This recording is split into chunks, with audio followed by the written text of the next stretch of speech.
চারপাশে বিস্তীর্ণ নদীর ধারা, আর সেই বাঁধের ওপরই ছোট্ট একটি খুপড়ি ঘর, যেখানে বাস করেন আব্দুর রাজ্জাক ও মোমেনা দম্পতি।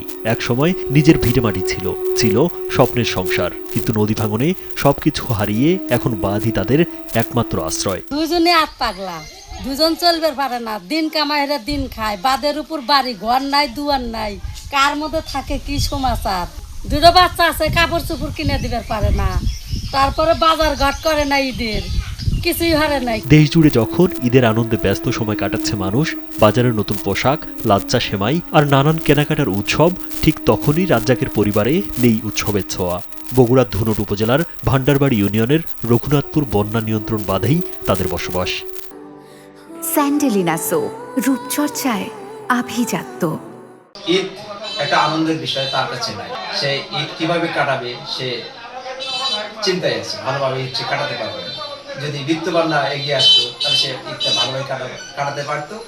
এবং শুধু আব্দুর রাজ্জাক না, অনেক গরিব লোক আছে এই বাদে, যদি বিত্তবান এগিয়ে আসতো তাহলে এই রোজার ঈদটা ভালোভাবে কাটাতে পারতো। তার অর্থ অভাবে এবং দিনের পাতের তো দূরে কথা, সামনে যে কালকা ঈদ উদযাপন করা, তার হচ্ছে এক মুঠ খাওয়ার তো দূরে কথা, একটা চিনি পর্যন্ত নাই। তাই আমি সাবেক চেয়ারম্যান হিসেবে প্রশাসন সহ বিত্তবানদের অনুরোধ রাখবো যে আমরা যদি সবাই যদি ভাগাভাগি করে ওকে একটু ঈদ উদযাপন করার সহায়তা করি, তাহলে মনে হয় সেই আমাদের মধ্যে সবার মতো ঈদ উদযাপন করতে পারে। রাজ্জাকের সংসারে নেই কোনো নির্দিষ্ট আয়ের উৎস, কখনো দিনমজুরি, কখনো অন্যের সহায়তায় কোনো রকমে চলে জীবন। কিন্তু অনেক দিনই এমন যায় যখন দিন এনে দিন খাওয়া কথাটিরও বাস্তব হয় না। এখনো কেনা হয়নি এক মুঠো লাচ্চা সেমাই কিংবা চিনি।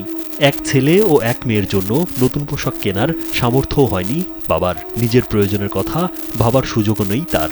পাগলা কামাই হরা নাই নাই, ও ভাই চলে।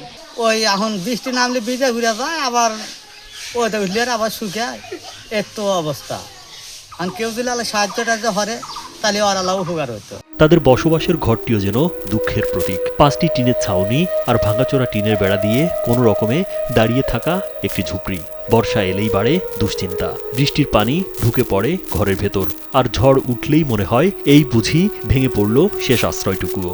পারি না, দুজন নেয় আর নেয় না, ঈদের চলা খুব মুশকিল। নাস্তার সময় কিছু এর হয়নি, কিনে হয়নি, যেটা পোলাওনের ঈদ হয়নি। কেউ যদি কিনা চায় তাহলে ঈদ হবে, তার ঈদ হবে না। ওলান্তে কাপড় চোপড় দিতে পারিনি, আমরাও নিতে পারিনি।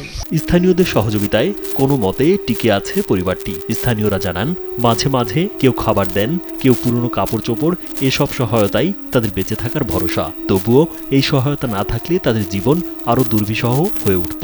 কয়েকটা টিন আছে, সেই টিনের ভিতরে থাকে, যদি ঝড় বৃষ্টি হয় খেতা বালি সব একখানে জড়ো করে নিয়ে পোলা বানিয়ে বসে থাকে।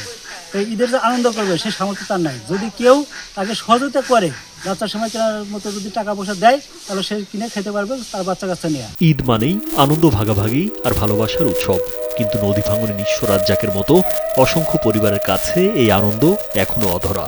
একটু সহানুভূতি, সামান্য সহযোগিতাই পারে তাদের মুখে হাসি ফোটাতে, এনে দিতে পারে ঈদের সত্যিকারের আনন্দ। রাজীব বিশ্বাস, কালবেলা।